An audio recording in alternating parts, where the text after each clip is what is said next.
আল্লাহ রাব্বুল বলেন, ইন্না হাযাল কুরআনা ইয়াহদি লিল্লাতী হিয়া আকওয়াম। নিশ্চয়ই এই কোরআন মানুষকে এমন একটা পথের সন্ধান দেয় যেই পথটা হবে সরল, সঠিক, সোজা। সুবহানাল্লাহ বলেন। যেই পথের কোনো বক্রতা নাই,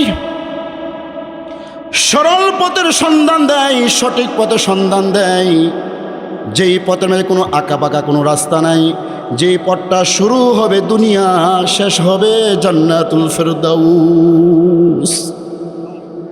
শুধু মানুষকে সঠিক পথের সন্ধান দেয় না, বরং আল্লাহ বলতেছেন, ওয়ায়ুবাশশিরুল মুমিনিনাল্লাযীনা ইয়া'মালুনাস সালিহাতি আন্না লাহুম আজরান কাবীরা। কোরআন শুধু মানুষকে হেদায়েতের পথে সঠিক পথ সন্ধান দেয় না, বরং কোরআন বলে সুসংবাদ দেয় ওই সমস্ত বান্দা বান্দীদেরকে যারা ঈমান এনেছে, ঈমান আনয়ন করার পর যারা নেক কাজ করেছে, ভালো আমল করেছে, আমলে সালেহা করেছে, ওই সমস্ত বান্দাদেরকে কোরআন সুসংবাদ দেয়, তোমরা সুসংবাদ গ্রহণ করো। মৃত্যুর পর তোমাদের জন্য আল্লাহ তাআলার কাছে মহা পুরস্কার তথা জান্নাত তোমাদের জন্য রয়েছে। বিশ্বনবী সাল্লাল্লাহু আলাইহি ওয়াসাল্লাম নবুয়তের প্রথম যুগে আল্লাহর পয়গম্বর 3 বছর শুধু মানুষকে কোরআনের দাওয়াত দিতেন, কোরআন শুনাইয়া মানুষকে ইসলামের প্রতি দীক্ষিত করতেন। সুবহানাল্লাহ বলেন। নবুয়তের 3 বছর পর্যন্ত আল্লাহ নবী মানুষকে প্রকাশ্যে দাওয়াত দিতে পারেন না, শুধু কোরআন তেলাওয়াত করতেন। নবীজির কোরআন তেলাওয়াত শুনে আবু জাহেল, উতবা, শাইবা, আবু সুফিয়ান, মক্কার বড় বড় কাফের নেতারা নবীজির কোরআন তেলাওয়াত শুনে আর মনের অজান্তে তাদের চক্ষু দিয়ে পানি বের হয়ে যেত। এমনভাবে তারা নবীজির কোরআন তেলাওয়াত শুনতো, কিন্তু নবীর কথা তারা মানত না। নবীজির হাতে তারা ইসলাম ধর্ম গ্রহণ করতো না, দাওয়াত গ্রহণ করে নাই। কিন্তু দেখা যাচ্ছে আবু জাহেল দেখছে যেভাবে মুহাম্মদ কোরআন তেলাওয়াত করে, মানুষ নিরিবিলি মুহাম্মাদের কোরআন তেলাওয়াত শুনে আর মনে অজান্তে কালিমা পড়ে মুহাম্মাদের হাতে ইসলাম ধর্ম গ্রহণ করে ফেলতেছে। সুতরাং সেই আওয়াজকে বন্ধ করতে হবে, কোরআনের আওয়াজকে বন্ধ করতে হবে।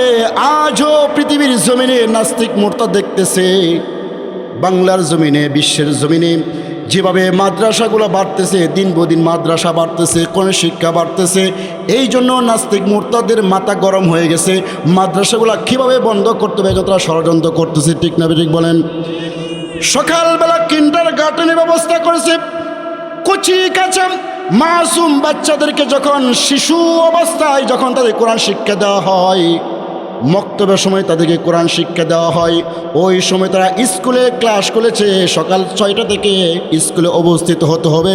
তার মানে হচ্ছে যেই সময় কচি কাঁচা মাসুম বাচ্চারা আল্লাহর কোরআন পড়বে, ওই সময় তারা নাস্তিক মুরতাদের দেওয়া ইংরেজি শিক্ষা দিয়ে তাদেরকে ধর্ম থেকে ধর্মচ্যুত করতেছে, ঠিক না ঠিক বলেন? তাদের মগজ আর আবু জাহেলের মগজের মধ্যে কোনো পার্থক্য নাই। আবু জাহেল চিন্তা করল মুহাম্মাদের কোরআন আওয়াজকে বন্ধ করে দিতে হবে, যেভাবে হোক কলা কৌশলে মুহাম্মাদের আওয়াজকে স্তব্ধ করে দিতে হবে। কিন্তু বলেন তো, এই কোরআনের আওয়াজ কার আওয়াজ? কার কথার আওয়াজ? আবু জাহেল নয়, আবু জাহেল নয়।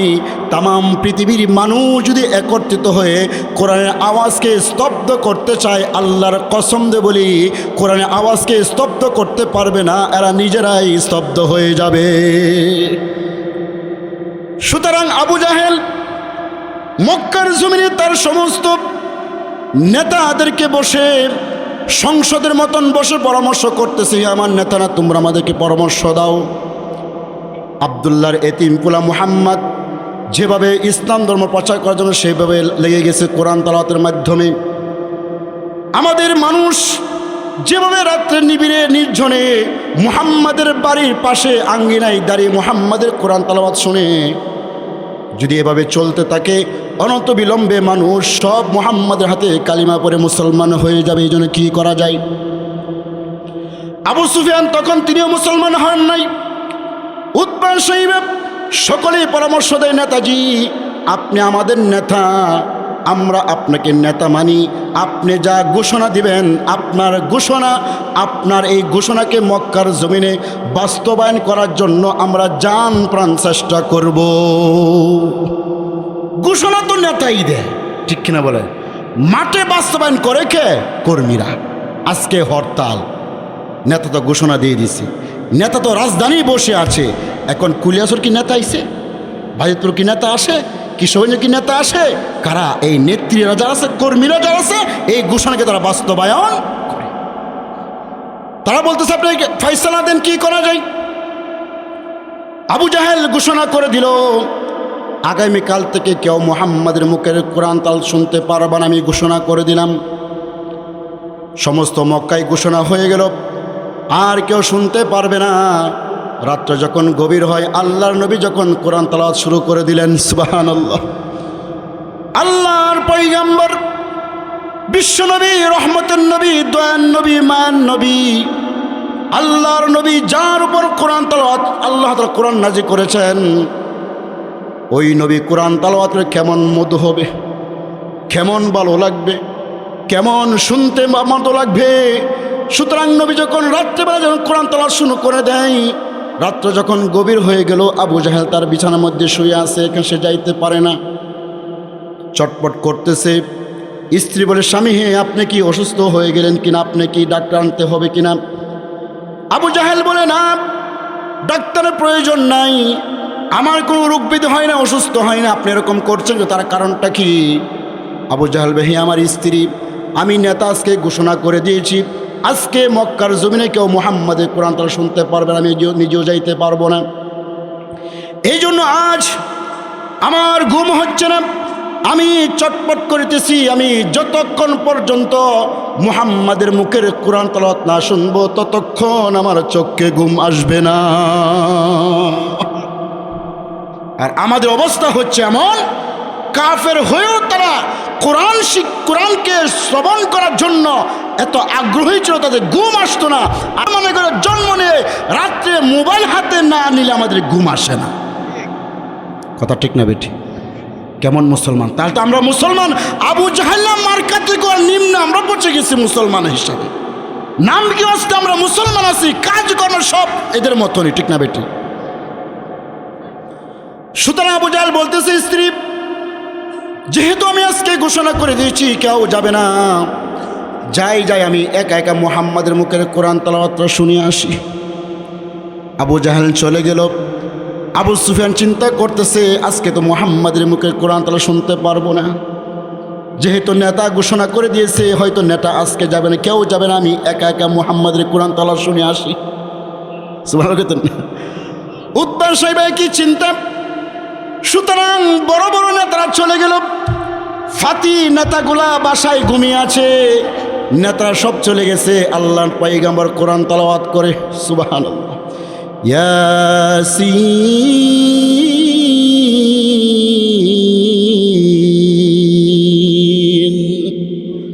ওয়াল কুরআনিল হাকীম ইন্নাকা লামিনাল মুরসালিন আলা সিরাতিম মুস্তাকিম। আল্লাহর পয়গম্বর কোরআন তেলাওয়াত করে আবু জাহেল, আবু সুফিয়ান, উতবা সাইবা নবীজির কোরআন তেলাওয়াত শুনে চোখেতে মনের অজান্তে পানি বের হয়ে যায়। রাত্র যখন গভীর হলো, ফজর যখন ঘনিয়ে আসছে, আল্লাহর পয়গম্বর কোরআন তেলাওয়াত বন্ধ করে দেয়। এবার নেতারা সব বাড়ির দিকে রওনা হয়ে যাচ্ছে। আবু সুফিয়ান দেখে আবু জাহেল আগে আগে চলে যাচ্ছে, ডাক দিয়ে বলে, তুমি খেয়ে একটু দাঁড়াও। আবু জাহেল দাঁড়িয়ে গেল। ইতিমধ্যে উতবা সাইবা এসে উপস্থিত হয়ে গেল। আবু সুফিয়ান বলে, নেতাজি আপনি কোথা থেকে আসলেন, আপনি বলেন। আবু জাহেল বলে, আগে আপনি বলেন, আমরা তো নেতা। আবু সুফিয়ান বলতেছে, আমি তো মুহাম্মাদের মুখের কোরআন তেলাওয়াত শুনতে গিয়েছিলাম। নেতাজি বলে, আমিও তো সেই কাজই করে এসেছি। কথা বলতে বলতে উতবা সাহেব উপস্থিত হয়ে গেছে। কি ব্যাপার, তোমরা কোথায় থেকে আসলে? উতবা সাহেব বলে, নেতাজি মাফ করবেন, আপনারা যে কাজ করে এসেছেন আমরাও সেই কাজটাই করে এসেছি, অর্থাৎ মুহাম্মাদের মুখের কোরআন তেলাওয়াত শুনে এসেছি। পরামর্শ আবার শুরু হয়ে গেল। এখন বিশেষ পরামর্শ, আম পরামর্শ, এখন বিশেষ পরামর্শ, মন্ত্রী পরিষদের পরামর্শ শুরু হয়ে গেল। আবু জাহেল বলে এভাবে চলবে না, জনসাধারণ যে জানতে পারে আমরা নেতা হয়ে রাত্রের নিবিড়ে জনগণকে ঘুমের মাঝে রেখে মুহাম্মাদের মুখের কোরআন তেলাওয়াত শুনি, এই কথা যদি ফাঁস হয়ে যায় জনগণ প্রকাশ্যে মুহাম্মাদের হাতে কালিমা পড়ে মুসলমান হয়ে যাবে। নেতা যদি নীতি ঠিক না থাকে কি কোন জনগণ তাকে মানবে? মানবে? সময় স্বল্প, আমি পরিপূর্ণ আলোচনা করতে পারতেছি না, শুধু আমার সাবজেক্ট শেষ করতে। এগুলোর সাথে আমাদের বাস্তব বর্তমানে অনেক মিল রয়েছে, দৃষ্টান্ত দেওয়া যাবে, কিন্তু সময়ে সংক্ষেপ যেহেতু আমি পারতেছি না। সুতরাং এখন কি করা যায়? বিশেষ পরামর্শ বসে গেল। আবু জাহেল, আবু সুফিয়ান, উতবা সাহেবা বলতেছে নেতাজি এভাবে চলবে না, এভাবে চলবে, মুহাম্মাদকে দুনিয়া থেকে শেষ করে দিতে হবে। নাউজুল্লাহ বলেন। কি করা যাবে? মুহাম্মাদকে দুনিয়া থেকে শেষ করে দিতে হবে। এই জন্য আগামীকাল একটি জনসমাবেশের ব্যবস্থা করা হলো। সেই সমাবেশের মাঝে আবু জাহেল ওপেন ঘোষণা করে দিল, হে মক্কার বাসীরা, তোমরা জানো আমাদের মাঝে আব্দুল্লাহর এতিম ছেলে মুহাম্মদ নিজেকে নবী বলে দাবি করে। আমাদের বাপ দাদার ধর্মের ওপর চুনকালিমে নতুন ধর্ম সে প্রচার করে। এভাবে তাকে আর থাকতে দেওয়া যাবে না, এভাবে তাকে আর সুযোগ দেওয়া যাবে না। এখন আমি ঘোষণা করে দিয়েছি, কেউ যদি মুহাম্মাদের মাথা দেহ থেকে আলাদা করে আমার কাছে আনতে পারো তাকে 100 উট তাকে পুরস্কার দেওয়া হবে। জোরে বলেন না নাউজুবিল্লাহ। আবু জাহেল ঘোষণা করে দিল নেতার নবীজির মাথার মূল্য কত? 100 উট। ওই সমাবেশে, ওই জনসমাবেশে হযরতে উমর ইবনে খাত্তাব রাদিয়াল্লাহু তাআলা, তিনি এখনো মুসলমান হন নাই, সবচেয়ে বড় সন্ত্রাসের লিডার তিনি ছিলেন, বড় বীর পুরুষ তিনি ছিলেন। তিনি চিন্তা করতে লাগলেন, নেতা তো ঘোষণা দিয়েছে নবীর মাথা মূল্য 100 উট, কিন্তু দেখা যায় অনেক সময় নেতাদের কথা ঠিক থাকে না, ঠিক না বেটি? দেখবেন নির্বাচন যখন আসে, সামনে নির্বাচন আসতেছে, দেখবেন পাড়ায় পাড়ায় মহল্লা মহল্লায় ওই নেতা সাবরা আসে, এসে আমাদেরকে বিভিন্ন প্রতিশ্রুতি দিয়ে যায়, এন করেঙ্গে তেন করেঙ্গে, সব কিছু করেঙ্গে, বিধবা ভাতা, এতিম ভাতা, বয়স্ক ভাতা, রাস্তাঘাট, খাল বিল যা আছে, মসজিদ মাদ্রাসা সব ঠিকঠাক করে দিবে। আর একজন স্যার এতগুলা যে কইতেছেন আদায় করবেন নি? হ্যাঁ বেটা, নির্বাচনের ওয়াদা কি সব পালন করে? ঠিকটা বেঠি? মুনাফিক মার্কার নেতা তারা, আজকে আমরা তাদের পিছনে দৌড়াইতেছি। উমর চিন্তা করতেছে নেতাদের কথা তো আবার ঠিক নাই, যদি আমি কাজ করেই ফেলি, যদি আমাকে পুরস্কার না দেয় তাহলে তো সমস্যা আছে। আমি আবার জিজ্ঞাসা করি, ওমর রাদিয়াল্লাহু তাআলা আনহু দ্বিতীয়বার জিজ্ঞাসা করে, নেতা আজকে আপনি যে ঘোষণা দিয়েছেন আপনার কথা কি ঠিক? নেতা বলে 100% আমার কথা ঠিক, বিন্দু পরিমাণ লড়চড় হবে না। ঠিক আছে, তাহলে আমি এই কাজের জন্য আমি প্রস্তুত। নাউজুবিল্লাহ। ওমর রাদিয়াল্লাহু তাআলা আনহু রাঙ্গা তলোয়ার হাতে নিয়ে নবীজির মাথা আনার জন্য নবীজির বাড়ি দিয়ে রওনা হয়ে গেছে। নাউজুবিল্লাহ। আল্লাহ বলে, ওমর যা, ওমর তুই যা, আমার নবীর মাথা তুই আনতে পারবে না, বরং আমার নবীর চরণে ইসলামের নিচে তোর মাথাটাই বিলিয়ে দিতে হবে। আল্লাহর পয়গম্বর প্রায় সময় দোয়া করত, আল্লাহুম্মা আইজিক ইসলাম বি উমরাইন। আল্লাহ দুইজন উমর, উমর ইবনে খাত্তাব, উমর ইবনে হিশাম, অর্থাৎ আবু জাহল নামও উমর ছিল। এই দুইজন থেকে একজনকে মুসলমান বানাইয়া ইসলামকে তুমি শক্তিশালী করে দাও। নবীকে জানিয়ে দিল, ইয়া রাসূলুল্লাহ, ইয়া হাবিবাল্লাহ, আবু জাহেল ইসলাম ধর্ম গ্রহণ করবে না, তার ভাগ্যে হেদায়েত নাই, তবে উমর ইসলাম ধর্ম গ্রহণ করবে। সুবহানাল্লাহ করতেন না আল্লাহর পয়গম্বর। এরপর থেকে বিশেষভাবে উমর যেন দোয়া করেন, আল্লাহুম্মা আইদিল ইসলাম বি উমর ইবনে খাত্তাব খাসসা। আল্লাহ উমর ইবনে খাত্তাবের মাধ্যমে ইসলামকে তুমি শক্তিশালী করো। কারণ সমাজের সমাজপতি, কুটিপতি, একজন সমাজপতি যদি ধার্মিক হয়ে যায়, 5 ওয়াক্ত নামাজি হয়ে যায়, তাবলীগওয়ালা হয়ে যায়, আল্লাহওয়ালা হয়ে যায়, তার দেখা দেখি আরো 10 জন মানুষ সঠিক পথে চলে আসবে। ঠিক না বেটি? তো এই জন্য নবী চিন্তা করতেছে, আল্লাহ উমর এবং আবু জাহেল, দুজন হচ্ছে মক্কার বড় লিডার, দুজন বড় মক্কার একজন দলপতি, তাদের একজনের মাধ্যমে আমার ইসলাম শক্তিশালী করো। আল্লাহ বলেন উমরেই সেই লোকটা হবে। সুবহানাল্লাহ। উমর চলে গেলেন, গিয়ে দেখে আল্লাহর পয়গম্বর কাবা শরীফের পাশে নামাজ আদায় করতেছে। সুবহানাল্লাহ। নবীজি কোরআন তেলাওয়াত করে সূরা হাক্কা তেলাওয়াত করতেছিলেন। আবু জাহেল উমর চিন্তা করতে লাগলো, মুহাম্মদ যেহেতু নামাজ পড়তেছে, এখন তাকে নামাজ অবস্থাকে হত্যা করা যাবে না। সুবহানাল্লাহ কন্যা, কারণ সে এখন তার রবের ইবাদত করতেছে, সুতরাং সে ইবাদত করুক, তারপর আমি আমার কাজ আমি সেরে নিব। আল্লাহর পয়গম্বর তিনি কোরআন তেলাওয়াত করে উমর পিছনে দাঁড়িয়ে আছে, নবীজি কোরআন তেলাওয়াত শুনতেছে। আল্লাহ, উমর শুনতেছে, চিন্তা করতেছে মুহাম্মদ আরবি উম্মি তিনি ছিলেন, কোনো কলেজ ভার্সিটি লেখাপড়া করেন নাই, দুনিয়ার কোন মানুষ তার শিক্ষক ছিল না। মুহাম্মদ কোথায় এত সুন্দর সুন্দর বাক্য সে তেলাওয়াত করে, কোথায় সেই বাণী সে পেল? মুহাম্মদ তো কবি হয়ে গেছে, এত সুন্দর সুন্দর ছন্দ মিলিয়ে মিলিয়ে কীভাবে সে কোরআন তেলাওয়াত করতেছে? কারণ কোরআন যখন আপনি মিলিয়ে মিলিয়ে পড়বেন মনে হবে আপনি কবিতা পাঠ করতেছেন। আর রহমান আল্লামাল কুরআন খলাকাল ইনসান আল্লামাহুল বায়ান। মিল আছে না নাই? মিল আছে না নাই? নবী যেভাবে যখন কোরআন তেলাওয়াত করে, ওমর চিন্তা করতেছে মুহাম্মদ এত সুন্দর কবিতা কোথায় থেকে পেল? সে কবিতা পাঠ করতেছে, অথচ নবী কি কবি ছিলেননি? নবী কবি ছিলেন? নবী কবি ছিলেন না, কারণ কবি হওয়া কোনো নবীদের শান হতে পারে না। আল্লাহ তাআলা কোরআন দিয়ে বলেন ওয়ামা আল্লামনাহু আশ-শি'রা ওয়ামা ইয়ানবাগি লা। হে দুনিয়ার মানুষ, আমি আমার নবীকে কবিতা শিক্ষা দেই নাই, আর কবি হওয়ার জন্য আমার নবীর শান হতে পারে না। কারণ কবিরা যখন কবিতা রচনা করে, মনের আবেগে তারা কবিতা রচনা করে, কবিতার সাথে এমন শব্দ চয়ন করে মিলিয়ে নেই যে শব্দের বাস্তবতা বলতে কোনো কিছুই নাই। যেমন আমরা ছোটবেলায় স্কুলে পড়েছি, হাটিমাটিম টিম টিম, তাদের মাথায় কারা দুটি শিং, টিমটিমা টিম টিম। আচ্ছা বলেন তো, পৃথিবীতে এমন কোনো প্রাণী আছে যে প্রাণীর মাথার মাঝে শিং আবার ডিম পারে? কবিতা তো লিখে ফেলেছে। সব কবি মনের আবেগে তেপান্তর থেকে তেপান্তর দূরাইতে পারে, কিন্তু বাস্তবতার সাথে কোনো মিল রাখতে পারে না। আমাদের জাতীয় কবি তিনি অনেক কবিতা লিখেছেন, তার প্রিয়াকে, তার প্রেমিকাকে তিনি উদ্দেশ্য বলতেছেন, মোর প্রেমিক হবে আকাশে রং দনু রং, আর জ্যোৎস্না রাত্রে আলো দিয়ে আলকাতরা বানিয়ে তোমার পায়ে দিব।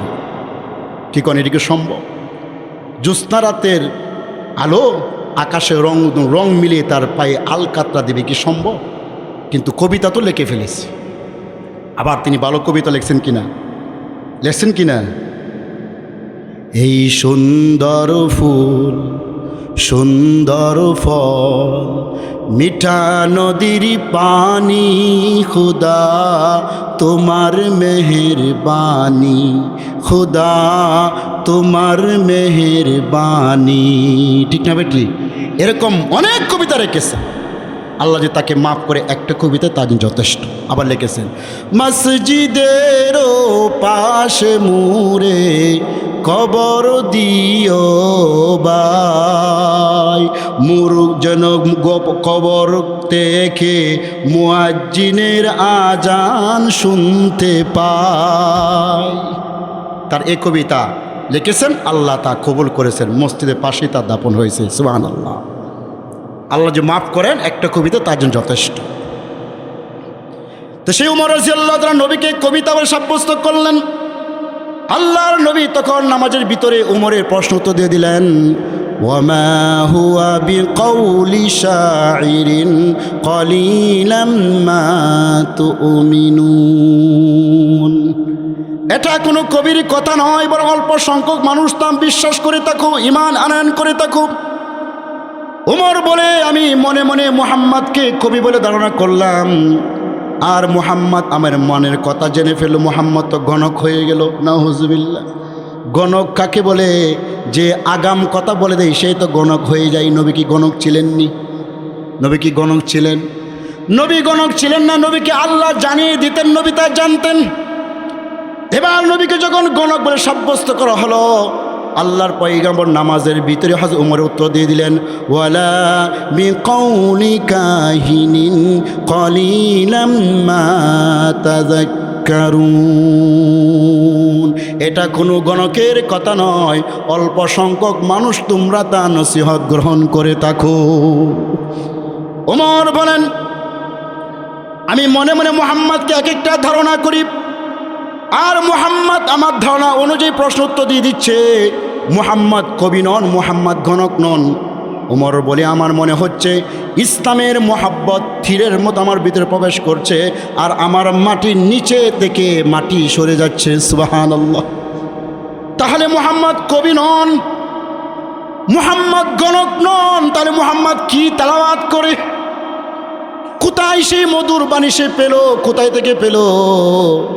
মনে মনে যখন প্রশ্ন করলেন, তখন মুহাম্মদ সাল্লাল্লাহু আলাইহি ওয়াসাল্লাম নামাজের ভিতরে হযরত ওমরের প্রশ্নের উত্তর দিলেন। তিনি তেলাওয়াত করলেন, তানজিলুম মির রাব্বিল আলামিন। মুহাম্মদ ওই জিনিসের তেলাওয়াত করে যেই জিনিস রব্বুল আলামিনের পক্ষ থেকে মুহাম্মদের উপর নাজিল করা হয়। সুবহানাল্লাহ। ওমর বলতেছে, আমার আর এখন আর ভিতরে সাহস নেই মুহাম্মদকে হত্যা করার মন মনসা এখন আমার মাঝে আর নাই। কারণ কোরআন তেলাওয়াতের মহব্বত তার অন্তরে ঢুকে গেছে। হুদাল লিন্নাস, কোরআন মানুষকে হেদায়েত দেয়।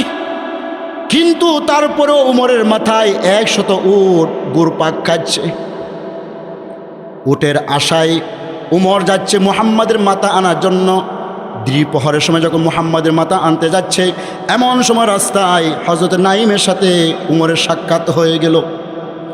নাঈম বলে, উমর, এই দ্বিপ্রহরের সময় রাঙ্গা তলোয়ার নিয়ে তুমি কোথায় যাচ্ছ? তোমার উদ্দেশ্য মনে হয় ভালো নয়। উমর বলে, তুমি কি জানো না মক্কার জমিনের খবর কি তুমি রাখো নাই? কি হয়েছে? আব্দুল্লাহর এতিম পোলা মুহাম্মদ আমাদের ভাব তার ধর্ম চুন কালিমাকে নতুন ধর্ম প্রচার করতেছে। সুতরাং আবু জাহেল আমাদের নেতা ঘোষণা করে দিয়েছে, কেউ যদি মুহাম্মদে আরবির মাথা তার দেহ থেকে আলাদা করতে পারে 100 উট পুরস্কার দেওয়া হবে। আমি তার মাথা আনতে যাচ্ছি, বিনিময়ে 100 উট আমি গ্রহণ করব। হযরত নাঈম বলে, ওমর, আগে তো নিজের ঘরের খবর নাও, তারপরে মুহাম্মদকে শায়েস্তা করো। কি হয়েছে আমার ঘরে, কি সংবাদ? নাঈম বলে, ওমর, যেই মুহাম্মদের মাথা তুমি দেহ থেকে আলাদা করে 100 উট গ্রহণ করতে চাও, সেই মুহাম্মদে আরবির ইসলাম ধর্ম গ্রহণ করে তোমার বোন, তোমার ভগ্নিপতি ঘরের ভিতর আল্লাহর কোরআনের কারিম তেলাওয়াত করে। উমরের মাথা গরম হয়ে গেছে, প্রেশার বেড়ে গেছে। আগে নিজের ঘর ঠিক করতে হবে, তারপর মুহাম্মাদেরকে আগে তারপর শায়েস্তা করতে হবে। সুতরাং উমর তার বাড়িতে চলে গেল, বোনের বাড়িতে চলে গেল। বাড়িতে যাওয়ার পর তার বোন এবং ভগ্নিপতি হযরত খাব্বাব রাদিয়াল্লাহু আনহু আল্লাহর কোরআন শিক্ষা দিচ্ছেন, সূরাতুত তাহা তাদেরকে শিক্ষা দিচ্ছিলেন। ওমর বাড়িতে গিয়ে দরজাকে নক করলেন, এভাবে আওয়াজ দিলেন, বলেন, তুমি দরজা খোলো, কে এসে? আমি উমর এসেছি। বোন উমরের শব্দ শুনে বিচলিত হয়ে গেলেন, চিন্তা করতে লাগলেন, এই দ্বিপহরের সময় উমর কোনো উদ্দেশ্য হবে এখানে আসে নাই, অবশ্যই উমরের উদ্দেশ্য ভালো নয় এখানে এসেছে। তিনি বলে, দরজা খোলা যাবে না, দরজা খোলা যাবে না।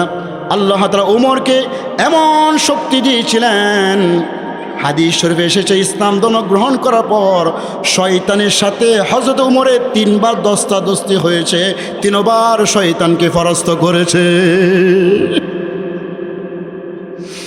এমন শক্তির অধিকারী উমর রাদিয়াল্লাহু তাআলা তিনি ছিলেন। এক পর্যায়ে দরজা ভেঙ্গে ঘরে প্রবেশ করে বোন ভগ্নিপতিকে বলে, আমি শুনেছি তোমরা ইসলাম ধর্ম গ্রহণ করেছ, এই মুহূর্তে ইসলাম ধর্ম ত্যাগ করে বাপদার ধর্ম ফিরে আসো। বোন ভগ্নিপতি বলতেছে, সব কিছু শেষ হইতে পারে, আল্লাহর কসম দিয়ে বলি, যেই কালিমার স্বাদ আমরা গ্রহণ করেছি এই কালিমা অন্তর থেকে বের করতে পারবো না। একথা শোনার উমর রাদিয়াল্লাহু তাআলা আনহু বকরিপুত্র উপর চেপে বসলো, তাকে আঘাত করতে লাগলো, মারপিট করতে লাগলো, মারতে মারতে রক্তাক্ত করে ফেলেছে।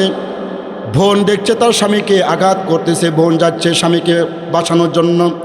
এবার ওমর বোনের উপর আক্রমণ করলো, বোনকেও মারতে মারতে এক পর্যায়ে যখন জমিনে যখন ফেলে দিল, বোন বলে, ওমর তোমার দেহে আল্লাহ যত শক্তি দিয়েছে সমস্ত শক্তির বলে আমাদেরকে শেষ করতে পারো? আল্লাহর কসম দিয়ে বলি, কালিমার যে স্বাদ অন্তরে গ্রহণ করেছে, কালিমার স্বাদ আমরা ত্যাগ করতে পারি না। জীবন যাবে তো যাবে, কালিমা আমরা বের করতে পারি না। ওমর চিন্তা করতে লাগলো, হাই রে, কী স্বাদ পাইলো কালিমার মাঝে, কী স্বাদ পাইলো কোরআনের মাঝে।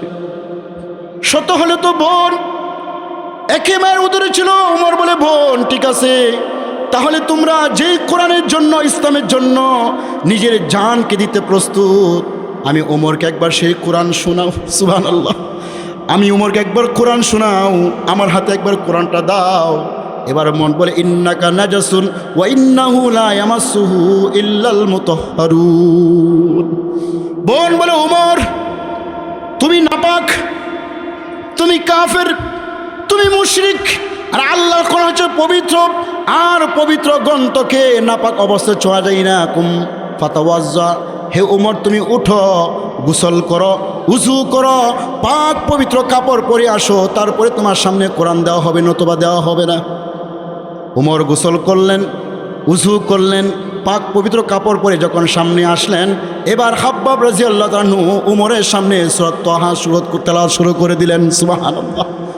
তাহা মা আনজালনা আলাইকাল কুরআনা লিতাশকা ইল্লা তাযকিরাতাল লিমান ইয়াখশা তানজিলুম মির রাব্বি। এভাবে আয়াত তেলাওয়াত করতেছেন। আয়াত করতে তেলাওয়াত করতে করতে যখন এক পর্যায়ে আসলেন, ইন্নানি আনাল্লাহ লা ইলাহা ইল্লা আনা ফা'বুদনি ওয়া আকিমিস সালাতা লিযিকরি। খাব্বাব দেখেন উমরের চক্ষু দিয়ে পানি বের হচ্ছে। সুবহানাল্লাহ, উমরের চক্ষু দিয়ে পানি বের হচ্ছে, কারণ উমর তিনি আরবি ভাষাবিদ, কোরআনের অর্থ তিনি বুঝতে পারতেন না। বলছেন, ইন্নানি আনাল্লাহ, নিশ্চয় আমি আল্লাহ, আমি আল্লাহ, আমি আল্লাহ। সুবহানাল্লাহ, লা ইলাহা ইল্লা আনা, আমি আল্লাহ ব্যতীত কোনো ইলাহ নাই, মাবুদ নাই, মাবুদ নাই। মূর্তির পূজা করা যাবে না, দেবদেবীর উপাসনা করা যাবে না, চন্দ্রের সামনে মাথা নত করা যাবে না, সূর্যের সামনে মাথা নত করা যাবে না, নেতার সামনে মাথা নত করা যাবে না। ইন্নানি আনাল্লাহ, নিশ্চয় আমি আল্লাহ, ফা'বুদনি, আমার গোলামি করো, আমার দাসত্ব করো, ওয়া আকিমিস সালাতা লিযিকরি, আর আমার শরণার্থে নামাজ তোমরা প্রতিষ্ঠা করো। ওমর বলে, বোন ও খাব্বাব আর তেলাওয়াত করিও না, আমাকে নবীর কাছে নিয়ে যাও। নবীর কাছে নিয়ে যাওয়া হলো। আল্লাহ রাসূলকে আল্লাহ তাআলা আগেই জানেন, ওমর ইয়া রাসূলুল্লাহ, ওমর আসতেছে আপনার কাছে, তবে ইসলাম ধর্ম গ্রহণ করার জন্য আসতেছে। সুবহানাল্লাহ, আল্লাহর পয়গম্বর এত খুশি হলেন, এত খুশি হলেন। নবী সাল্লাল্লাহু আলাইহি ওয়াসাল্লাম সাহাবায়ে বলতেন, সাহাবীরা সাবধান, ওমর আসছে, কেউ তার সাথে বেয়াদবি করবে না, ওমর সে বেয়াদবি করবে না। উমরকে স্বাগতম জানাইয়া আমার কাছে নিয়ে আসো, সাবধান, কেউ বেয়াদবি করবে না। আল্লাহর পয়গম্বর সাল্লাল্লাহু আলাইহি ওয়াসাল্লাম সাফা মারওয়া যে পাহাড় আছে, হাদিস আপনারা দেখে এসেছেন, সাফা মারওয়া পাহাড়ের নিচে দারুল আরকামে নবীজি বসেছিলেন, সাহাবায়ে কেরামকে আল্লাহ কোন শিক্ষা দিচ্ছেন। এমন সময় দেখা যায় ওমর সেই তলোয়ার হাতে নিয়ে নবীজির দিকে আসতেছে। হযরত হানজালা রাদিয়াল্লাহু তাআলা আনহু, নবীজির আপন চাচা, একজন বীর পুরুষ তিনি ছিলেন, দেখতেছেন ওমর রাঙ্গা তলোয়ার হাতে। তিনি চিন্তা করতে লাগলেন, মনে হয় উমরের উদ্দেশ্য ভালো নয়, উমরের উদ্দেশ্য ভালো নয়। তবে হ্যাঁ, যদি উমরের উদ্দেশ্য ভালো হয়ে থাকে ভালো, নতুবা উমরের তলোয়ার দিয়ে উমরের দেহ থেকে মাথা আলাদা করে দেওয়া হবে। নবী বললেন, ও আমার সাহাবীরা সাবধান, উমর সাথে বেয়াদবি করবা না, উমরকে আসতে দাও। উমর যখন আসতেছে, আল্লাহর পয়গম্বর নিজের জায়গা থেকে দাঁড়িয়ে উমরকে স্বাগতম জানাইলেন, উমরকে নিয়ে আলিঙ্গন করলেন। সুবহানাল্লাহ, উমরকে জড়াইয়া ধরলেন। আর এখানে খাদিম উমর, এখন কি সময় হয় না আল্লাহর উপর ঈমান আনার, এখনই সময় হয় নাই। উমর বলে, হ্যাঁ এখন সময় এসেছে, আমাকে পড়িয়ে দেন, আশহাদু আল্লা ইলাহা ইল্লাল্লাহু ওয়া আশহাদু আন্না মুহাম্মাদান আবদুহু ওয়া রাসূলুহু। উমর যখন ইসলাম গ্রহণ করলেন, গ্রহণ করার সাথে সাথে সমস্ত সাহাবায়ে কেরাম নারায়ে তাকবীর ধ্বনি দিলেন, সুবহানাল্লাহ বলেন না। নারায়ে তাকবীর ধ্বনি দিলেন, শুধু জমিনবাসী নয়, আকাশবাসী যত ফেরেশতারা ছিল সমস্ত ফেরেশতা উমরের ইসলাম ধর্ম গ্রহণতে আনন্দে তারা উদ্দীপনা হয়ে গেছে। উমর ইসলাম ধর্ম গ্রহণ করেছেন। এবার উমর, ইয়া রাসূলুল্লাহ, আপনি কি সত্য নি? কহ আমি সত্য নবী। কোরআন কি সত্য? হ্যাঁ কোরআন সত্য। আল্লাহ কি সত্য? ক আল্লাহ সত্য। ইসলাম কি সত্য? ক হ্যাঁ ইসলাম সত্য। কাবা কি সত্য? বলে হ্যাঁ কাবা সত্য।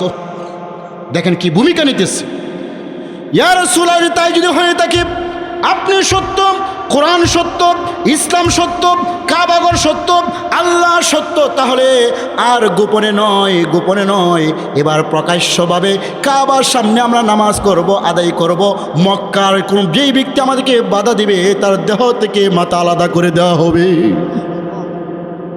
ওমর রাদিয়াল্লাহু তাআলা আনহু 30 থেকে 40 জন সাহাবায়ে কেরাম দারুল কামে ছিলেন। সমস্ত সাহাবায়ে কেরামকে নিয়ে ওমর সামনে যাচ্ছে, তাকবীর দিতে দিতে কাবা দিয়ে যাচ্ছে, যাইতেছে আর তাকবীর দিচ্ছে। আর ওমর বলতেছে, হে মক্কার বাসী, আমি খাত্তাবের ছেলে ওমর ইসলাম ধর্ম গ্রহণ করেছি। আর গোপনে নয়, আর গোপনে নয়, প্রকাশ্যে নামাজ আদায় করব। তোমাদের কারো যদি সাহস থাকে সন্তানকে এতিম করতে, মাতা পিতাকে সন্তানহারা করতে, বউকে বিধবা করতে, আমি ওমরের সাথে মোকাবেলা করার জন্য প্রস্তুত হয়ে যাও। পারে না, পারে নাই।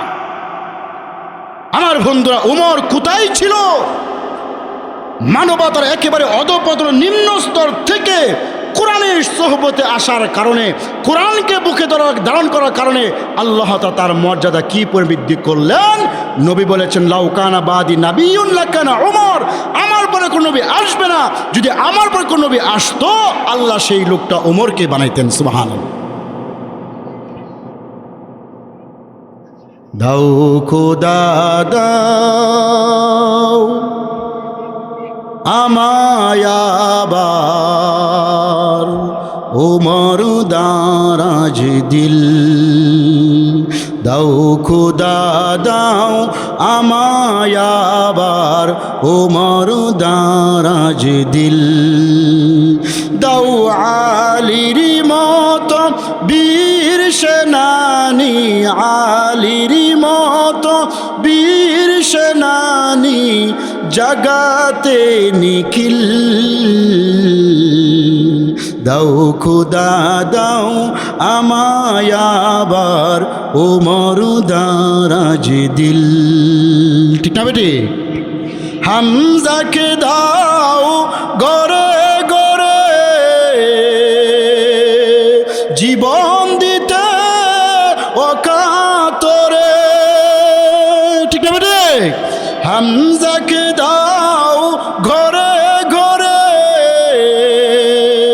জীবন দিতে অকাতরে, আমার কাবা বানতে এলে,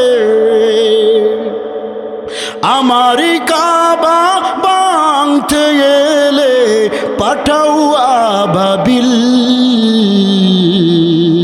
দাও খোদা দাও আমায় আবার ওমর দারাজ দিল, দাও খোদা দাও আমায় আবার ওমর দারাজ দিল।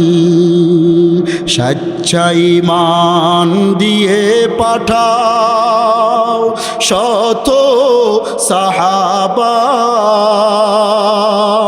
তাদের দেখে বিশ্ব আবার বলো মারহাবা। আবার পাঠাও আবু বকর,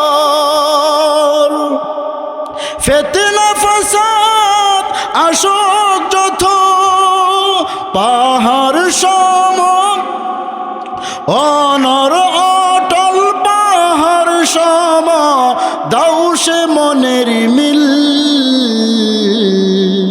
দাও খোদা দাও আমায় আবার ওমর দারাজ দিল। ঠিক না বেটি? যে বর্তমানে হয়তো ওমর মতো একজন ব্যক্তির থাকতো, নাস্তিক মুরতাদরা ইসলাম নিয়ে চিনিমিনি খেলতে পারতো না। এই যে ফেনীতে 2 দিন আগে এক কলেজে অধ্যাপক নবীজির চরিত্রের উপর তারা কথা বলেছে, নাউজুবিল্লাহ। নবীজির চরিত্র নিয়ে কথা বলেছে। ও মুসলমান, যদি আজকে বাংলাদেশের আইন থাকতো, যদি ইসলাম নিয়ে, কোরআন নিয়ে, নবী নিয়ে কেউ যদি কটাক্ষ করে, ফাঁসি ছাড়া বিকল্প রাস্তা নাই। তবে বাংলার জমিনে কোন নাস্তিক মোরতাদ মুসলমানের জন্ম নিয়ে, নবী নিয়ে, রাসূল নিয়ে, কোরআন নিয়ে, আল্লাহ নিয়ে কটাক্ষ করার সুযোগ পাইতো না। ঠিক না বেঠিক বলেন? আমরা চাই মাননীয় প্রধানমন্ত্রী আপনি সংসদে ইসলাম নিয়ে যারা চিনিমি খেলবে, ইসলামকে নিয়ে যারা কটাক্ষ করবে, এই বিরুদ্ধে আপনি তাদের বিরুদ্ধে একটা সংসদে আইন পাশ করুন। বাংলাদেশের জনগণ আপনাদেরকে আরও বেশি মার হাবা দেবে। ঠিক না বেঠিক বলেন? ওমর কোথায় ছিলেন? কোথায় গেলেন? এই উমরের দায়িত্ব কে নিল? যেহেতু উমরের কথাই বলতেছি, আমি উমরের আলোচনাই করব। কোরআন মানুষকে কোথায় নিয়ে যায় দেখেন। রাসূলের যুগ চলে গেল, আবু বকরের যুগ চলে গেল, উমর যখন রাষ্ট্রপ্রধান। উমর কি কথা বলেন? উমর কি রাষ্ট্রপ্রধান, আমিরুল মুমিনিন। যেই উমর অর্ধ পৃথিবী শাসন করেছেন দুলি তক্তায় বসে, যার নাম শুনে তখনকার যুগে রোম সম্রাট, পারস্য সম্রাট তাদের কলিজা শুকায় যাইতো, পানি পান করতো। সুবহানাল্লাহ।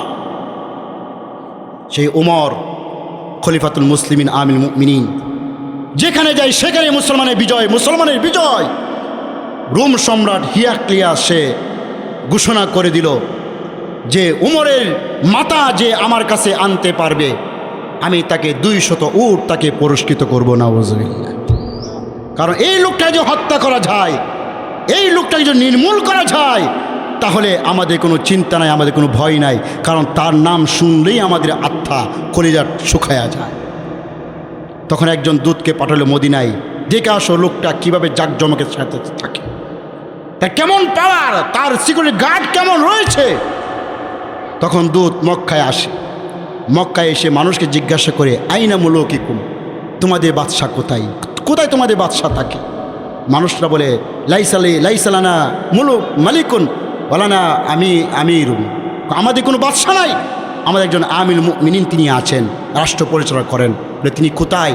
তার একটা উট হারিয়ে গেছে। সুবহানাল্লাহ। গেছে উটটাকে তালাশ করার জন্য সে জঙ্গলে গিয়েছে। লোকটা আশ্চর্য হয়ে গেছে, ব্যাপার কি? একটা রাষ্ট্রপ্রধান যার নাম শুনে আমাদের রোম সম্রাট, পারস্য সম্রাটের রাজা বাদশারা থরথর করে খাপে, আর ওই লোকটা নাকি নিজের উট তালাশ করতে গেছে। তাহলে কি তার কোন শত্রু নাই? সুবহানাল্লাহ করতেন না? তাহলে কি তার কোন দেহরক্ষী নাই? তাহলে কি তার কোন সিকিউরিটি গার্ড নাই? আজকে আমাদের দেশের তাকান, বিশ্বের দিকে তাকান, প্রত্যেকটা মন্ত্রী এমপি জন্য কতটা সিকিউরিটি গার্ড রয়েছে। মন্ত্রী সাহেব যখন আসে হাজার হাজার পুলিশের আসেন না নাই? কথা বলেন? রাষ্ট্রপতি যখন আসে না নাই? প্রধানমন্ত্রী যখন আসে তখন এরকম আসে না নাই? তাহলে বোঝা গেল তারা মন্ত্রী হয়ে, এমপি হয়ে, রাষ্ট্রপতি হয়ে, প্রধানমন্ত্রী হয়েও তাদের নিজেদের জানে নিরাপত্তা নাই। ঠিক না বেটে? কিন্তু উমর, তার কোনো শত্রু নাই। চিন্তা করতেছে ব্যাপারটা কি। বলল তিনি কখন আসবেন? ওই যে একটা বৃক্ষ দেখা যায়, তিনি এখানে দুপুরের সময় এখানে এসে তিনি এখানে আরাম ফরমান, এখানে তিনি আসবেন। লোকটা অপেক্ষা করতেছে, এখানে আসবে, তার কাম সারবে। আমার বন্ধুরা, আমার ভাবনা, দ্বিপ্রহর যখন হল, ওমর রাদিয়াল্লাহু তাআলা আনহু তিনি আসতেছেন, এসেতে ওই বৃক্ষের ছায়া নিচে তখন তিনি শয়ন করলেন, তলোয়ারটার কাছে রাখলেন, একটা ইট মাথা দিয়ে তিনি শুয়ে গেলেন। সুবহানাল্লাহ বিহামদিহি। কোনো চিন্তা নাই, পেরেশানি নাই, কোনো কিছুর ভয় ভীতি তার অন্তরে কাজ করে না। কারণ তিনি আল্লাহকে খুশি করেছেন। কাকে খুশি করেছেন? আল্লাহকে খুশি করেছেন। আর আল্লাহ যার জন্য হয়ে যায় আল্লাহু খায়রুল হাফিজিন।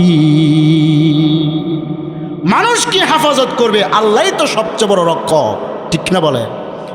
ওমর শুয়ে গেলে কোনো চিন্তা নাই, পেরেশানি নাই। ওমর রাদিয়াল্লাহু তাআলা যখন তিনি শুয়ে গেলেন, ওই লোকটা ছিল গাছের উপরে, সে ছিল গাছ থেকে নেমে এবার যাচ্ছে ওমরকে হত্যা করার জন্য। এমন সময় দেখতেছে, হঠাৎ দেখতেছে দুইটি ভাগ তার দিকে আসতেছে। সুবহানাল্লাহ বলেন না? দুটি ভাগ তার দিকে আসতেছে।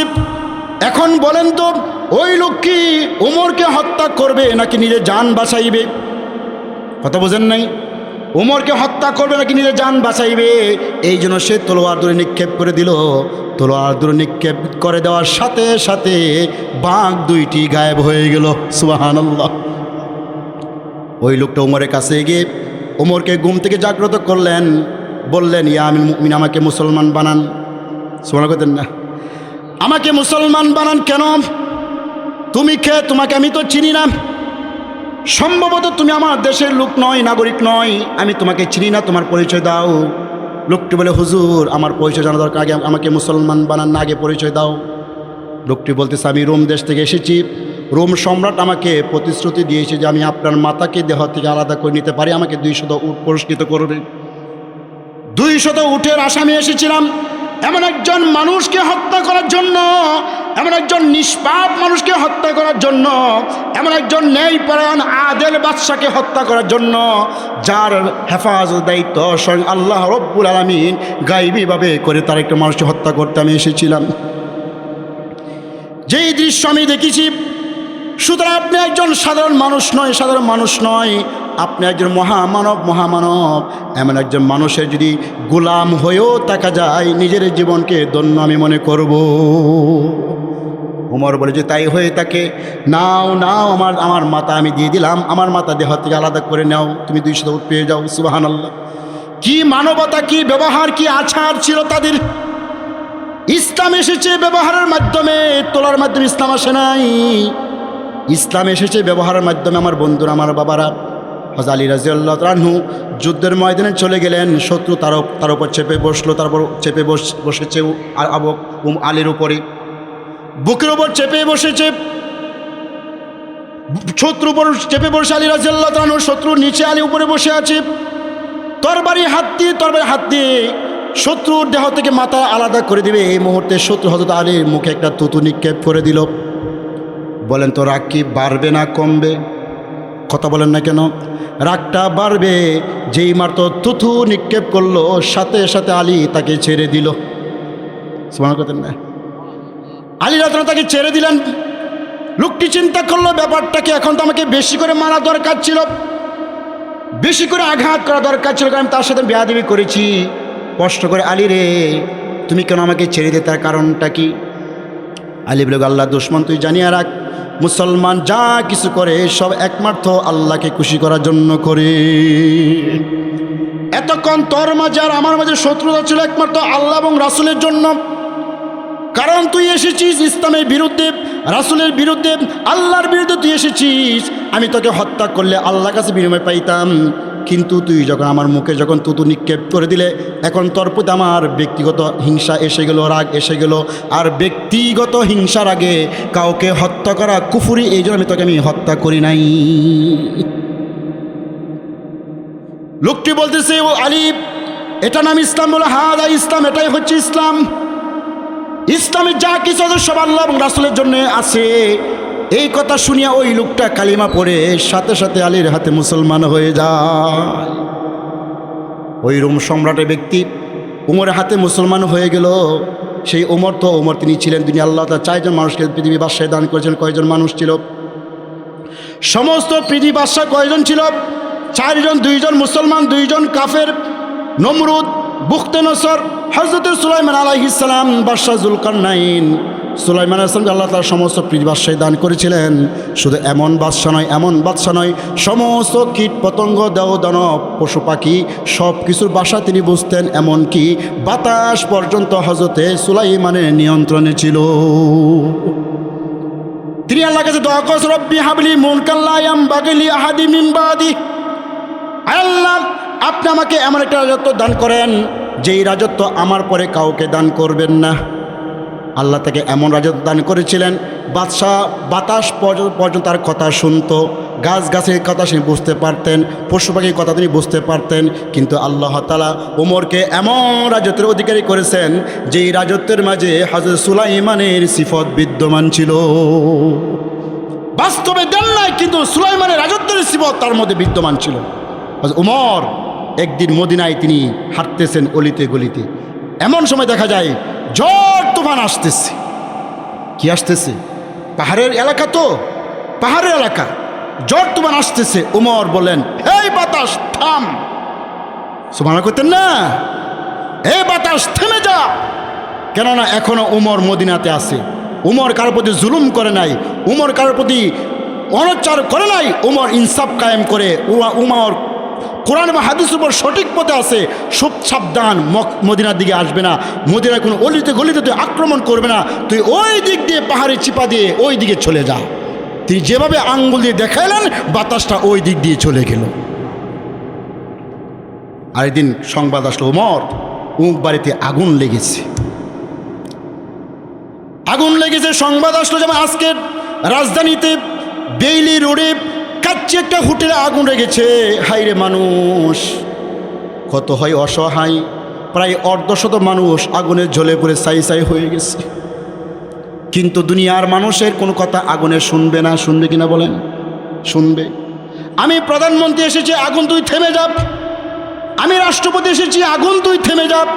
আগুন কারো কথা শুনবে না, আগুন কারো কথা শুনবে না। উমরের কাছে সংবাদ এসেছে, আমির মুমিন অমুক বস্তিতে আগুন লেগেছে। সাথে সাথে তিনি লিখলেন, ইয়া নারু উসকুনি বিইজনিল্লাহ। একটি কাগজে লিখে বললেন, এই কাগজটা আগুনের মধ্যে নিক্ষেপ করে দাও। ওই বাহক যখন ওই কাগজটা আগুনে নিক্ষেপ করলো, সাথে সাথে আগুন নিভিয়ে গেল। কেমন ক্ষমতা আল্লাহ তাকে দান করেছিলেন।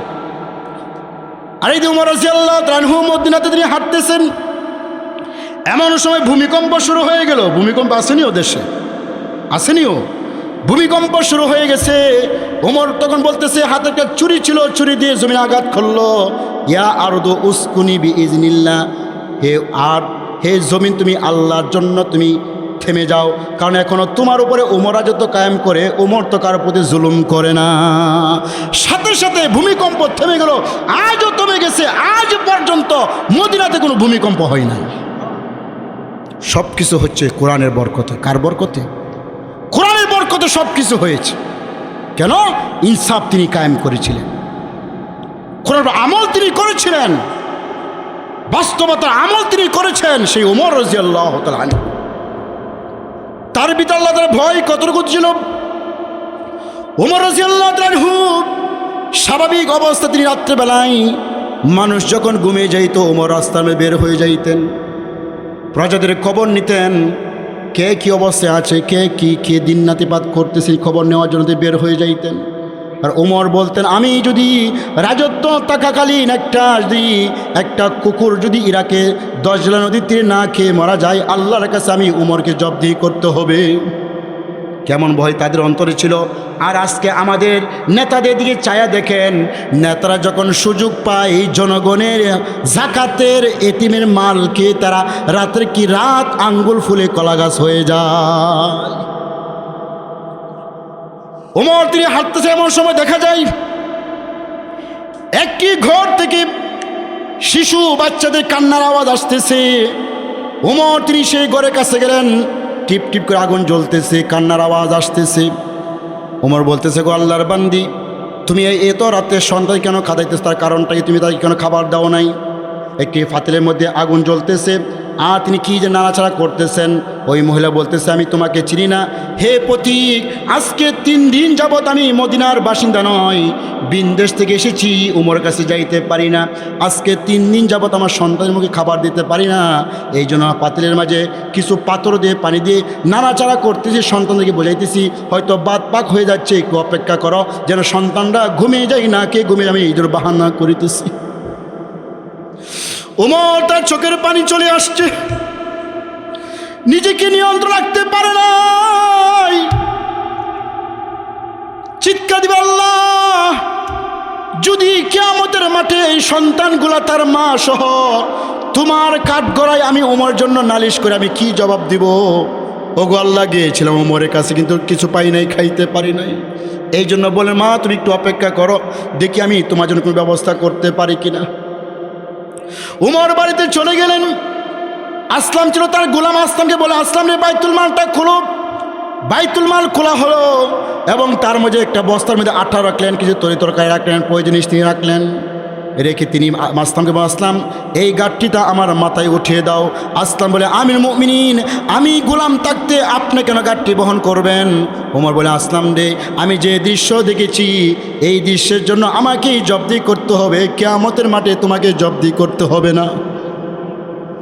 গোলামকে নিয়ে চলে গেলেন। ওই বাড়িতে যাওয়ার পর তাঁবুতে যাওয়ার পর উমর বললেন, মা তুমি তরকারি কুটো, আমি রুটি বানাইতেছি।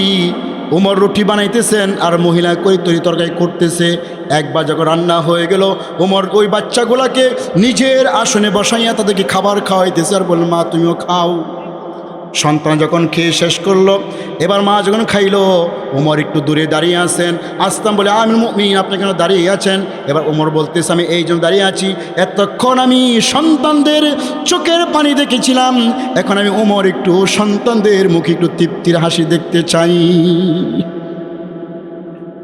আর মহিলা বলতেছে, গো প্রতীক, আমার তো ধারণা হচ্ছে যদি এই দেশের প্রধানমন্ত্রী আমি যদি উমর না হয়ে তোমার মতন ব্যক্তি যদি হতো, আমাদের মতো দুঃখী মানুষের ভাগ্য পরিবর্তন হয়ে যেত।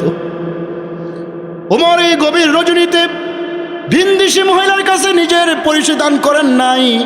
বললেন, মা তুমি আগামীকাল উমরের কাছে যেও, এখানে সেখানে আমাকে তুমি দেখতে পারবে। মহিলা যখন দ্বিতীয় দিন সকালে যখন উমরের কাছে যখন গেল, দেখতে উমর তো সেই সিংহাসনে বসে আছে। চিন্তা করছে, হাই রে, রাত্রেবেলায় যেই লোকটা আমার জন্য কষ্ট করেছে সেই লোকটা, তিনি তার কাছে মাপ চাইতেছেন, বলতেছেন, আমির মুমিনিন আপনি আমাদের জন্য যে দুঃখ কষ্ট করেছেন, আল্লাহর রাস্তায় আমাকে মাফ করিয়া দেন। উমর বলে, না, আমার কাছে মাপ চেও না, বরং উল্টা আমাকে তোমরা মাফ করে দাও।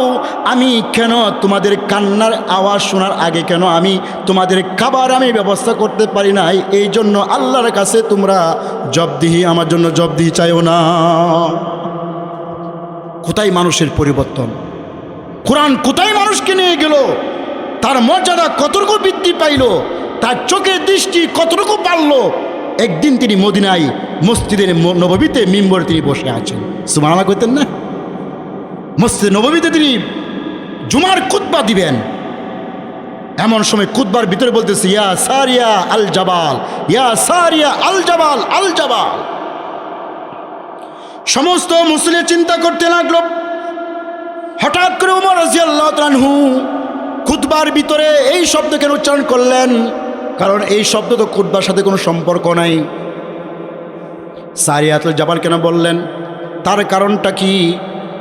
নামাজ যখন শেষ হলো, একজন বলি, এ আমিরুল মুমিনিন আপনি কেন আজকে স্বাভাবিক কেন শব্দ উচ্চারণ করলেন, তার কারণটা কি? ওমর বললেন, হযরত সারিয়া ইবনে হুসাইন রাদিয়াল্লাহু তাআলা আনহুকে আমি যুদ্ধের সেনাপতি দায়িত্ব দিয়ে ইরাকে পাঠিয়েছিলাম। তারা তখন রণাঙ্গনে ছিল, আমি ওমর দেখতে পারছি, চোখের সামনে ভেসে উঠেছে, সুবহানাল্লাহ বলেন না? আমি দেখতেছিলাম শত্রু তাদেরকে দুই দিক দিয়ে তাদেরকে আক্রমণ করতেছে, আক্রমণ করে ফেলবে, তাদেরকে পরাস্ত করে ফেলবে।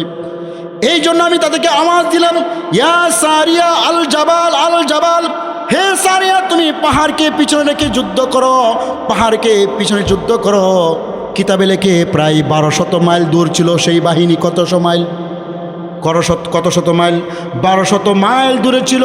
ওমর দেখতেছে, আওয়াজ দিলেন, আল্লাহ তার আওয়াজটা সারিয়ার কানে পৌঁছে দিলেন। এই আওয়াজ শোনার সাথে সাথে হযরত সারিয়া রাদিয়াল্লাহু তাআলা আনহু সাহাবায়ে কেরাম কিভাবে বন্টন করে নিলেন। দুশমনরা পরাস্ত হয়ে গেল। পরাস্ত হয়ে যাওয়ার পর যখন 1 মাস পর যখন মদিনায় যখন সেই কাফের লোক আসলো, মানুষ তাকে জিজ্ঞাসা করলো, তোমরা কি যুদ্ধবাসীর শব্দ শুনতে পেয়েছ? তখন ওই কাফের লোক বলতেছে, হ্যাঁ, একদিন জুমার দিন আমরা আমিরুল মুমিনিন উমরের আওয়াজ শুনতে পেরে আমরা যখন পাহাড়কে পেছনে রেখে যুদ্ধ করেছি, আল্লাহ আমাদেরকে যুদ্ধে জয়যুক্ত করেছে। ও ভাই, সেই কোরআন পেয়ে তাদের মর্যাদা কোথায় ছিল, তাদেরকে আল্লাহ তাআলা কোথায় তাদেরকে নিলেন, তাদের চোখের দৃষ্টি কেমন আল্লাহ তাআলা বৃদ্ধি করে দিলেন যে তারা হাজার হাজার মাইল দূরেও তারা দেখতে পায়। সব কিছু আল্লাহ তাদের সামনে ওপেন করে দিলেন। কিন্তু ভাগ্য আমাদের পরিবর্তন হলো না, আমাদের পরিবর্তন হলো না। নিজে কোরআন পড়তে পারি না, নিজে কোরআন সন্তানদেরকে কোরআন শিক্ষা দেখতে দেই না, নিজে স্ত্রীকে কোরআন শিক্ষা করতে পারছি কিনা তাও আমরা খবর নেই না, সন্তানকে শিক্ষা দেই না। অথচ আজকে আমরা এই কোরআন আমাদের সমাজে প্রত্যেকের ঘরে ঘরে কোরআন আছে না নাই? কথা বলেন, আছে না নাই? প্রত্যেকের ঘরে ঘরে কোরআন আছে। কিন্তু এখন যে জিজ্ঞাসা করি, কে আজকে এশার নামাজে পড়ে সূরাতুল মুলক তেলাওয়াত করেছেন, মাগরিবে পড়ে সূরাতুল ওয়াকিয়া তেলাওয়াত করেছেন, ফজরে পড়ে সূরাতুল ইয়াসিন কে তেলাওয়াত করেছেন? কয়টা মানুষ হাত উঠবে? ম্যাক্সিমাম মানুষের হাত উঠবে যে কোরআনই তেলাওয়াত করতে পারি না। ঠিক না বেঠিক? কোথা থেকে রহমত আসবে? কোথা থেকে বরকত আসবে? কোথা থেকে শান্তি আসবে? রাসূল বলেন যে ব্যক্তি সকালবেলা ফজরের নামাজে দিনের প্রভাতে যে ব্যক্তি সূরা ইয়াসিন তেলাওয়াত করবে সারাটা দিন তার দায়িত্ব আল্লাহ নিজে কুদরতের হাতে গ্রহণ করবে। যেই ঘরে সূরা ওয়াকিয়া তেলাওয়াত হবে ওই ঘরে কোনো অভাব থাকবে না। এশার পর যে ব্যক্তি শোয়ার আগে সূরাতুল মুলক তেলাওয়াত করবে তার কবরে আযাব আল্লাহ তাআলা মাফ করিয়া দিবেন। আজকে আমরা সেই সব কিছু আছে, কিন্তু কোরআন নিয়ে আমাদের কোনো চিন্তা নাই। মোবাইল হাতে নিয়ে রাত কি রাত আমরা সময় কাটাতে পারি, কিন্তু কোরআনকে সামনে নিয়ে বসা আমাদের সুযোগ নেই। ঠিক না বেটি? আমাদের ভাগ্য কীভাবে পরিবর্তন হবে? আজকে আমরা অশান্তি খুঁজি। অশান্তি তো থাকবেই, শান্তি নামক জিনিস তো আমরা ঘর থেকে বের করে দিয়েছি। আজকে ব্যক্তিগত জীবনে, পারিবারিক জীবনে, সামাজিক জীবনে, রাজনৈতিক জীবনে, আন্তর্জাতিক জীবনে মানুষের কোনো শান্তি আছে? শান্তি নেই। কেন? এর একমাত্র একটাই কারণ, আজকে আমাদের মাঝে কোরআন নাই। ঠিক না বেটি? অথচ এমন একটা যুগ ছিল যেই যুগে মানুষ, একজন মহিলা আল্লাহর বান্দি, তিনি কত সুন্দর কোরআনের ভাষায় কথা বলতেন। সুবহানাল্লাহ বলেন। যুগ শ্রেষ্ঠ বুজুর্গ আব্দুল্লাহ বিন মুবারক রহমাতুল্লাহ আলাইহি তার জীবনটা পরিবর্তন করছে কোরআনের আওয়াজের মাধ্যমে। সুবহানাল্লাহ বলেন না?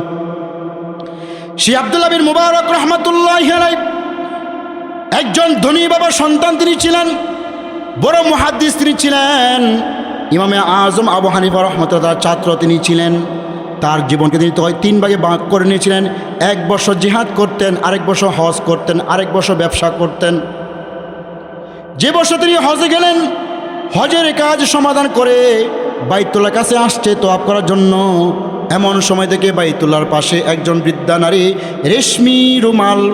রেশমি রুমাল মুড়ি দিয়ে এরকম মাথা নত করে বসে আছে।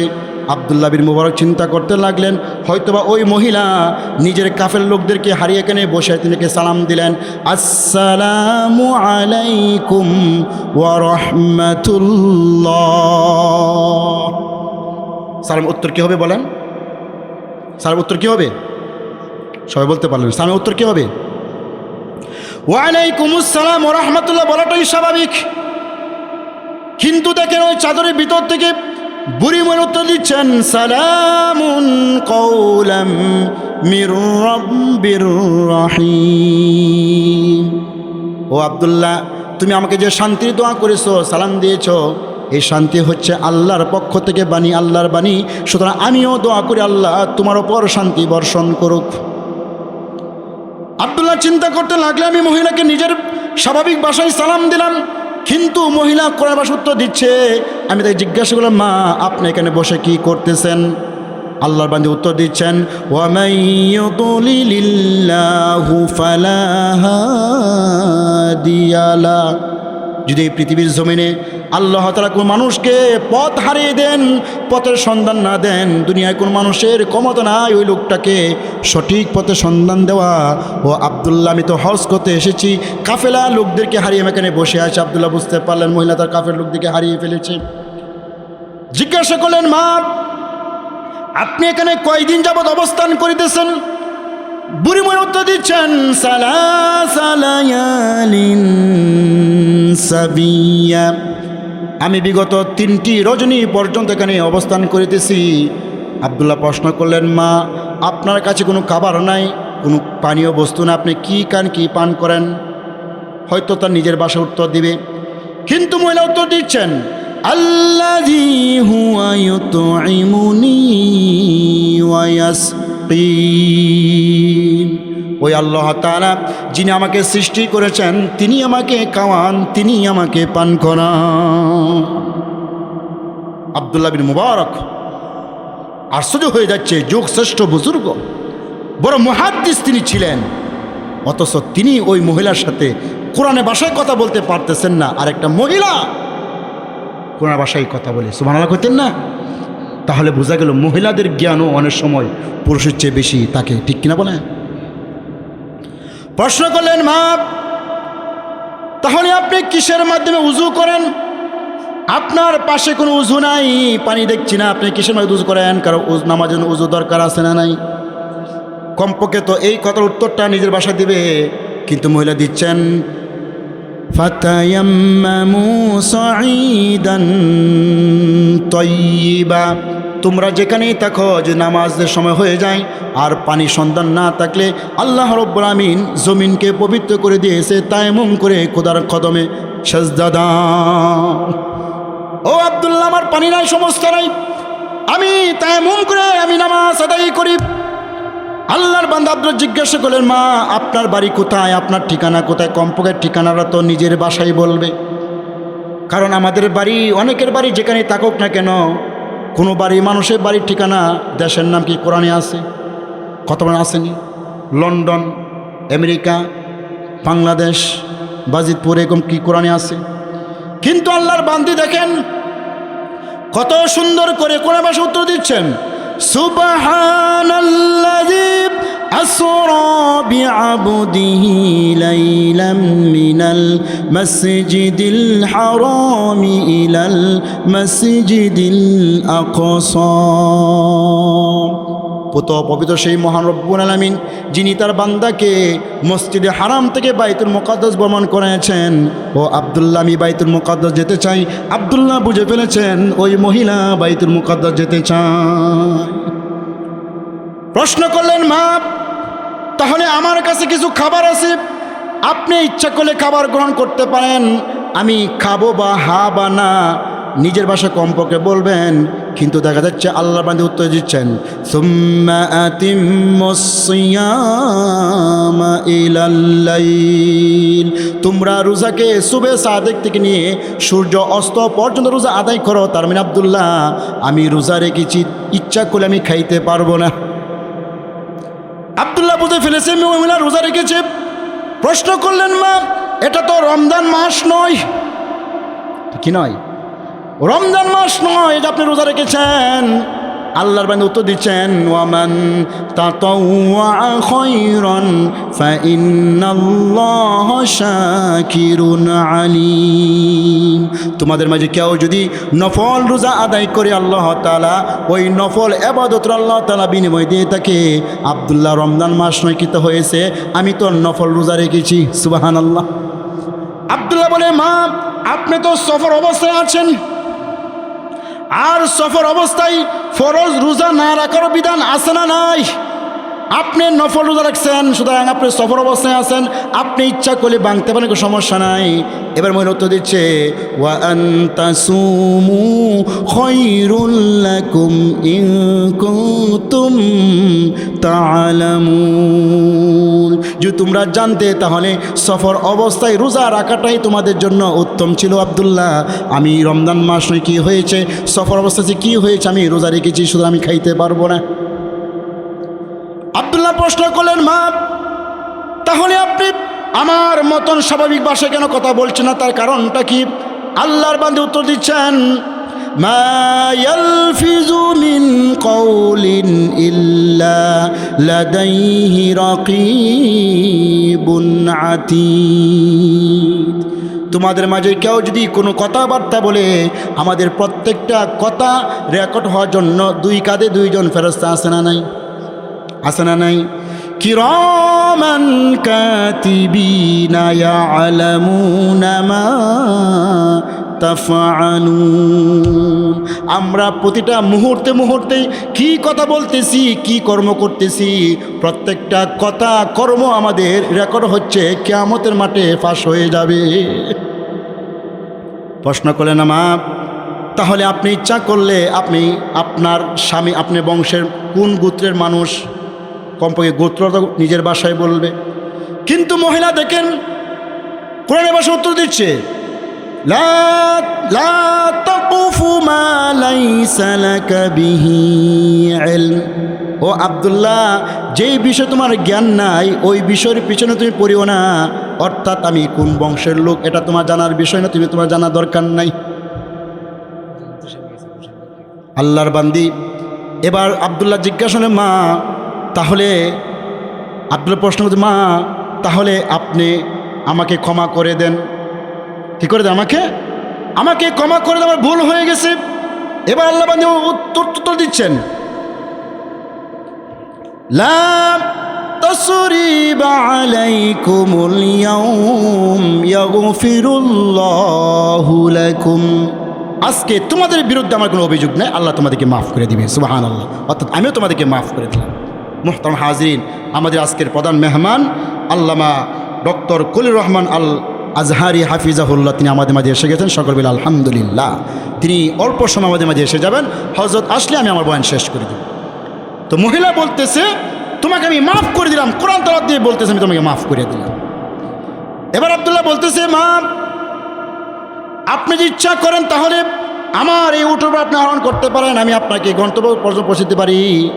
এবার মহিলা বলতেছেন, ওয়ামা তাফআলু মিন খায়রি ইয়ালামুহুল্লাহ, তোমরা যে ভালো কাজ করো সেই কাজ সম্পর্কে জানে কে? কথা বলেন, কে জানে? অর্থাৎ আব্দুল্লাহ, তুমি আমাকে সাহায্য করবে, সহযোগিতা করবে, এটা একটা ভালো কাজ, সুতরাং তুমি ভালো কাজের প্রতিদান একমাত্র আল্লাহর কাছে পাইবে। আব্দুল্লাহ তখন উটকে তার কাছে আনলেন, উটকে তার উটে আরোহণ করার জন্য উট বুড়ি আরোহণ করবে। এবার বুড়ি মরে যাচ্ছে, উটে আরোহণ করবে। এমন সময় দেখে আব্দুল্লাহ তার দিকে তাকিয়ে আছে, চিন্তা করতে লাগলেন, আমি বৃদ্ধা নারী, উটের উপর আরোহণ করতে আমি হয়তো বেসতর হয়ে যাইতে পারি, এই জন্য সেই বুড়ি মহিলা কোরআনে আয়াত তেলাওয়াত করলেন, কুল্লিল মুমিনিনা ইয়াগুদ্দু মিন আবসারিহিম, হে নবী আপনার প্রত্যেক মুমিন নরনারীকে বলে দেন তারা যেন তাদের দৃষ্টিকে হেফাজত করে। ও আব্দুল্লাহ, তোমার দৃষ্টিকে হেফাজত করো, আমি বৃদ্ধা নারী হতে পারি, আমি ব্যস্ত হয়ে যাইতে পারি, তোমার দৃষ্টিকে হেফাজত করো। আব্দুল্লাহ দৃষ্টি অন্যদিকে ফিরিয়ে নিলেন। এবার মহিলা যখন উঠে আরোহণ করতে যাবে, আরোহণ করতে যদি না তিনি একবার দিয়ে পড়ে গেলেন, ব্যথা পাইলেন, তখন আঘাত করলেন, তেলাওয়াত করলেন, ওমা আসাবাকুম মিন মুসিবাতিন ফাবিমা কাসাবাত আইদিকুম, তোমাদের যে বিপদ আপদ আসে একমাত্র তোমাদের হাতের কামাই। কিসের কামাই?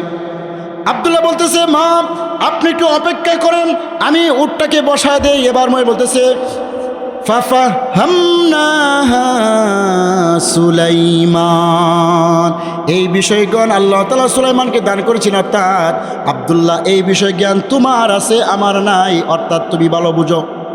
এবার মহিলা উঠে আরোহণ করলেন, আরোহণ করব দোয়া করলেন, সুবহানাল্লাযী সাখখারা লানা হাযা ওয়া মা কুন্না লাহু মুকরিনিন।